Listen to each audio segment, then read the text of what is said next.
نحمده ونصلي ونسلم على رسوله الكريم اما بعد فاعوذ بالله من الشیطان الرجیم ببرکۃ بسم اللہ الرحمن الرحیم۔ محترم سامعین کرام، آج کے درس میں ہم جانیں گے کہ ہماری بہنیں یعنی عورتیں رکوع اور سجدہ کس طرح کریں گی، اس کے تعلق سے ہم جانیں گے۔ بسم اللہ الرحمن الرحیم۔ یاد رہے، ہم جس طرح رکوع کرتے ہیں یعنی مرد حضرات کے اچھے طریقے سے ہم گھٹنے کو پکڑ لیتے ہیں اور پیٹھ ہماری سیدھی ہو جاتی ہے کہ اگر کچھ رکھ دیا جائے تو وہ چیز گرے نہ، یہ طریقہ ہوتا ہے مرد حضرات کا۔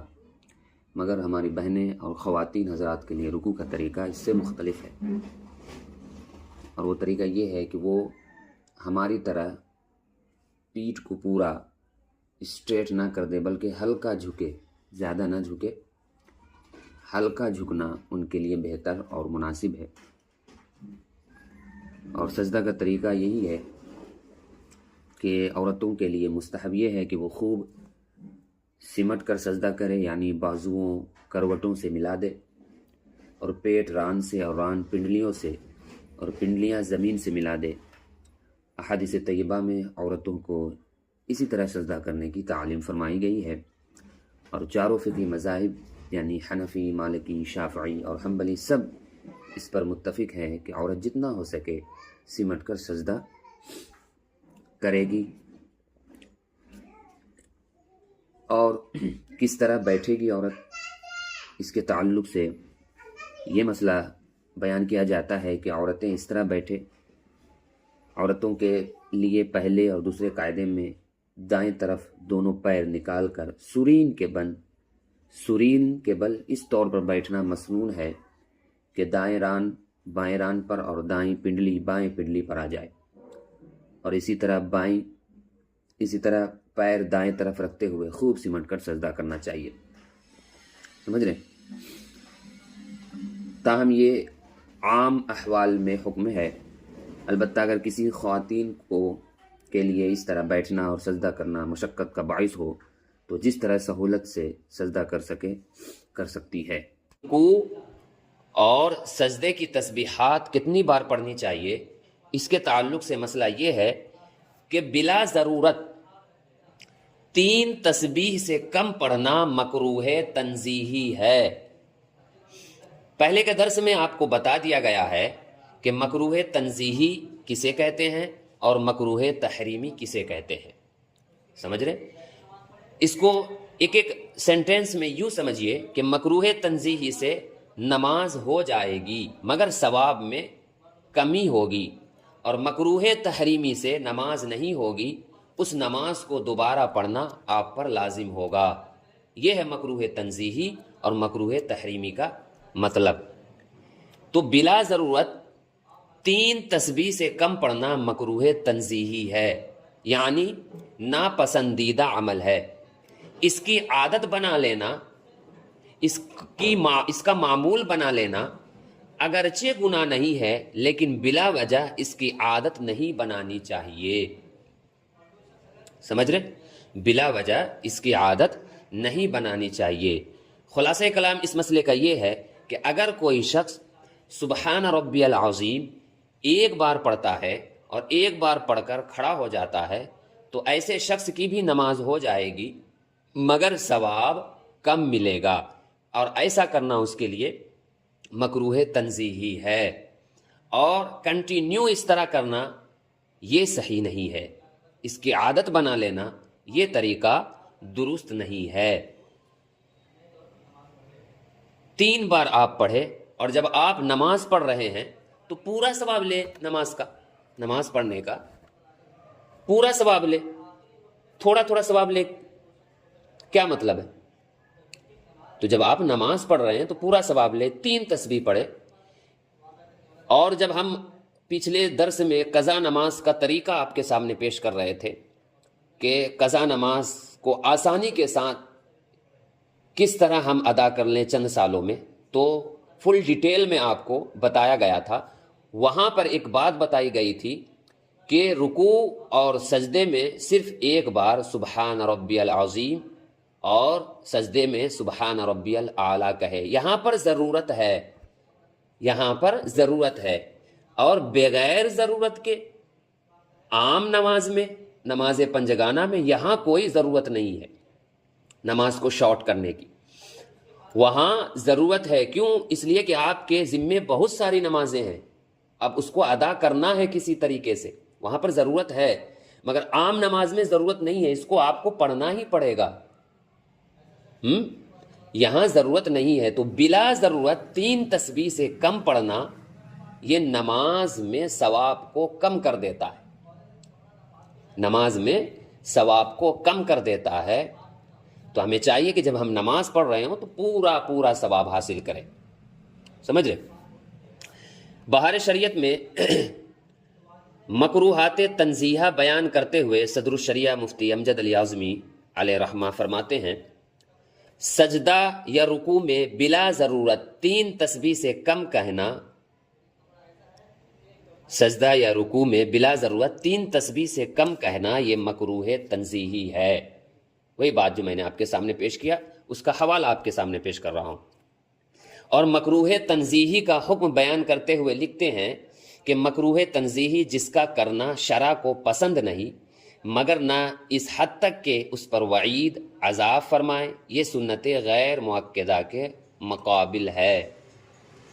سمجھ رہے؟ وہی بات یہاں پر ذکر ہو رہی ہے کہ مکروہ تنزیہی ہے، اور ایسا کرنے والا کہ نماز کے ثواب میں کمی ہوگی، اس کی نماز ہو جائے گی. اسی طرح ایک مسئلہ اور سماعت کریں کہ اگر کوئی شخص رکوع میں تسبیح پڑھنا بھول جائے، رکوع میں تسبیح پڑھنا بھول جائے تو ایسی صورت میں اس کی نماز ہوگی یا نہیں؟ ایسی صورت میں اس کی نماز ہوگی یا نہیں؟ رکوع میں تسبیح پڑھنا بھول جائے اور خاموش رہے تو خاموش رہنے سے کسی رکن یا واجب کی ادائیگی میں تاخیر نہیں ہوتی، لہٰذا اس صورت میں سجدہ سہو واجب نہیں ہوگا. سوچنے کی وجہ سے رکوع کی تسبیح بھولنے سے سجدہ سہو واجب نہ ہونے کی معتبر کتاب فقہ میں صراحت بھی موجود ہے. یاد رہے کہ اگر کوئی شخص جان بوجھ کر رکوع کی تسبیح نہ پڑھے تب بھی اس کی نماز ہو جائے گی اور کوئی واجب تو ترک نہیں ہوگا، لیکن تسبیح پڑھنا جو سنت ہے اس کو ترک کرنا پایا جائے گا، لہٰذا ایسی نماز کا دوبارہ پڑھنا مستحب ہوگا. دوبارہ پڑھنا مستحب ہوگا، نہیں پڑھے گئے تب بھی چل جائے گا. مستحب کا معنی اچھا ہے، بہتر ہے، افضل ہے. سمجھ رہے؟ وہی بات آپ کے سامنے پیش کر رہا ہوں. اس عبارت کا خلاصہ، اس عبارت کا خلاصہ یہ ہے کہ اگر کوئی شخص رکوع میں گیا، اب اس کا ذہن کام نہیں کر رہا ہے، وہ اپنے ذہن کو ادھر ادھر گھمائے ہوا ہے، بازاروں میں، دکانوں میں اس کا ذہن گیا ہوا ہے، اور وہ رکوع میں چلا گیا، اور جب ذہن ادھر ادھر بھٹکا ہوا ہے اور رکوع میں وہ تسبیحات نہیں پڑھا اور ڈائریکٹلی کھڑا ہو گیا، بعد میں ریلائز ہوا کہ میں نے تو تسبیحات نہیں پڑھے ہیں، تو اب میری نماز ہوگی یا نہیں، اس کے تعلق سے سوال ہوا ہے.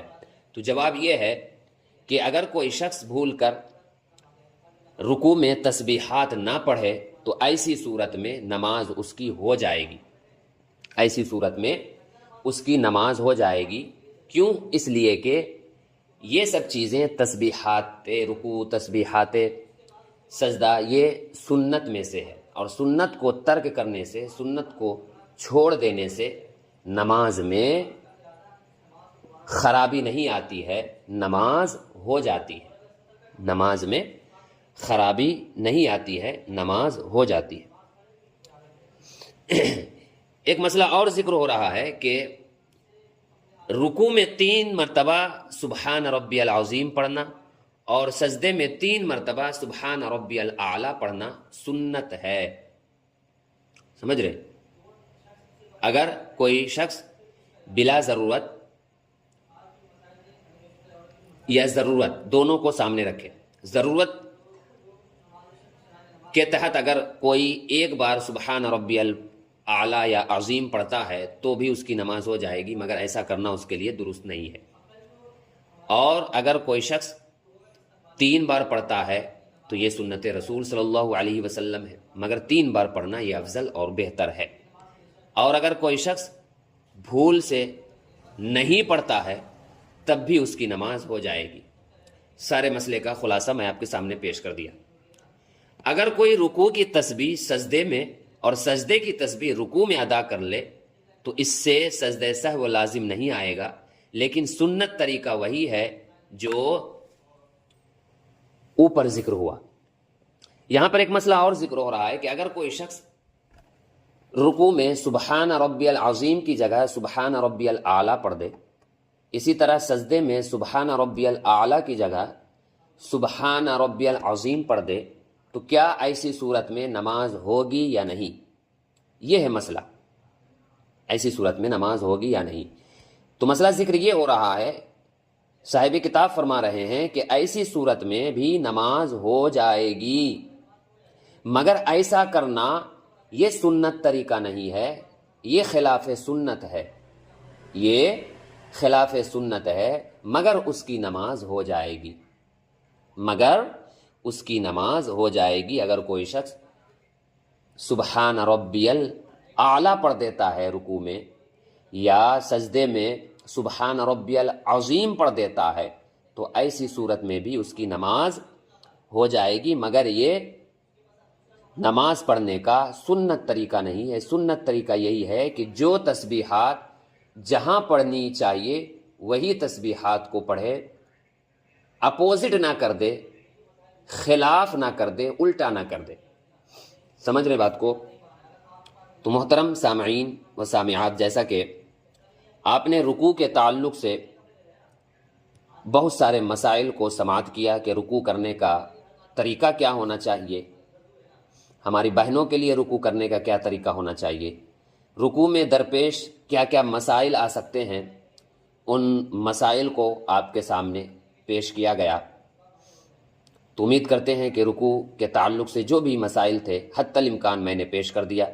اگر آپ حضرات کے ذہن و دماغ میں رکوع کے تعلق سے کوئی مسئلہ ہو جو آپ کو سمجھ میں نہیں آ رہا ہو، یا کسی مسئلے کے تعلق سے آپ کو معلومات حاصل نہ ہو، تو آپ اسی گروپ میں سوالات کر سکتے ہیں۔